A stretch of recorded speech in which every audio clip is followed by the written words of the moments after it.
এই শীতের সিজনে কাদের কাদের বাড়িতে এরকম কড়াইশুঁটির কচুরি হয়েছে ঝটপট বলে দাও তো বন্ধুরা। তো চলো, আমাদের বাড়িতে তো আজকে কচুরি আর আলুর দম হয়েছিল। কড়াইশুঁটির কচুরি কিভাবে বানালাম তোমাদের সঙ্গে আজকে একটু শেয়ার করি।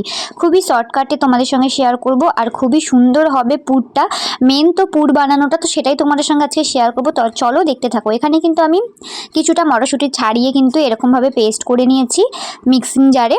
তারপর কিন্তু দিয়ে দিচ্ছি লঙ্কা আর আদা, কাঁচা লঙ্কা আদাটা কিন্তু আমি আলাদা করে পেস্ট করলাম। তোমরা চাইলে একসাথে পেস্ট করতে পারো, যেহেতু এটার ফ্রাইংটার টাইমটা কিন্তু আলাদা, সে কারণে কিন্তু আমি আলাদা আলাদা পেস্ট করেছি, কেননা তোমরা এখানেই বুঝতে পারবে পুর বানানোর সময়। তারপর কড়াইতে সামান্য একটু তেল দিয়ে দিলাম কিন্তু একটু সাদা জিরে আর একটুখানি হিং, মানে গুলে রেখেছিলাম জলে, ওটা কিন্তু এখনও দিইনি। জিরাটা একটু ভাজা ভাজা হয়ে গেলে দিয়ে দিচ্ছি কাঁচা লঙ্কা আর আদার পেস্টটা। তারপর একটুখানি ভাজা ভাজা করে নেব আর দিয়ে দেবো কিন্তু হিঙের ভেজানো জলটা। তোমরা ডাইরেক্ট হিংটা দিতে পারো, ওটা দিলে কিন্তু কচুরিটা যখন তৈরি হয় একটু খাওয়ার পর গা গোলায়, তাই জন্য কিন্তু আমি জলটা ভিজিয়ে তারপরে দিয়েছি জলটা। যাই হোক, এবার কিন্তু দিয়ে দিলাম পেস্ট, মানে কড়াইশুঁটির পেস্টগুলো। এবার কড়াইশুঁটিটা দিয়ে কিন্তু ভালো মতো নাড়াচাড়া করতে থাকবো, আর এর মধ্যে দিয়ে দেবো সামান্য একটু লবণ, মানে পরিমাণ বুঝে, আর দিয়ে দেবো কিন্তু সামান্য একটু চিনি। যেহেতু এটা পুরটা একটুখানি মিষ্টি মিষ্টি হলেই ভালো লাগবে, কিন্তু মিষ্টি হবে না এটা যদিও। যাই হোক, তারপরে সামান্য একটু চিনি দেওয়ার পর কিন্তু এটাকে পুরো একবারে টানিয়ে নেবো। আর এটা যখন হয়ে যাবে তখন তোমরা অলরেডি বুঝতেও পারবে। তার আগে কিন্তু তারপর দিয়ে দিচ্ছি দেখো 1 চামচ মতো ছাতুটা দিলে কিন্তু খুবই সুন্দরভাবে পুরটা তৈরি হয়ে যাবে, তোমরা বুঝতেই পারবে। দেখো 1 চামচ ছাতু কিন্তু দিয়ে দিলাম। তোমরা কিন্তু ছাতুটা অ্যাভয়েড করতে পারো, কিন্তু এটা দেওয়ার কারণটাই হচ্ছে গিয়ে পুরটা কিন্তু খুব সুন্দরভাবে তৈরি হবে, আর তোমাদের মানে কচুরিটা হওয়ার পর খেতেও কিন্তু একটা অন্যরকম টেস্ট লাগবে। যাই হোক, তারপর কিন্তু পুরটা রেডি হয়ে গেছে, আমি নামিয়েও নিয়েছি।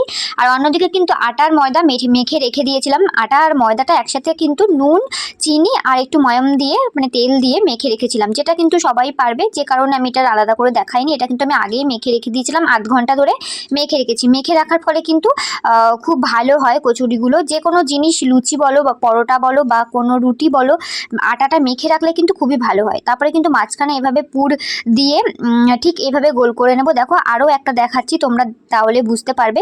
এরকম মাঝখান থেকে কিন্তু ভাগ করে নিয়ে মাঝখানে পুরটা দিয়ে ঠিক এইভাবে কিন্তু আটকাতে হবে, মানে আটকানোটা ঠিকভাবে আটকাতে হবে, না হলে না বেলার সময় কিন্তু বেরিয়ে যেতে পারে।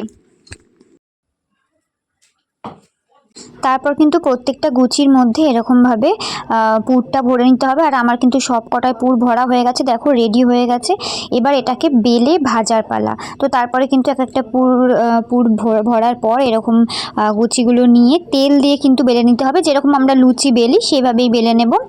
তো চলো, বেলে নিয়ে এবার একটা কড়াইতে কিন্তু আমি গরম তেল অলরেডি বসিয়ে দিয়েছি, তেলটা গরম হওয়ার জন্য।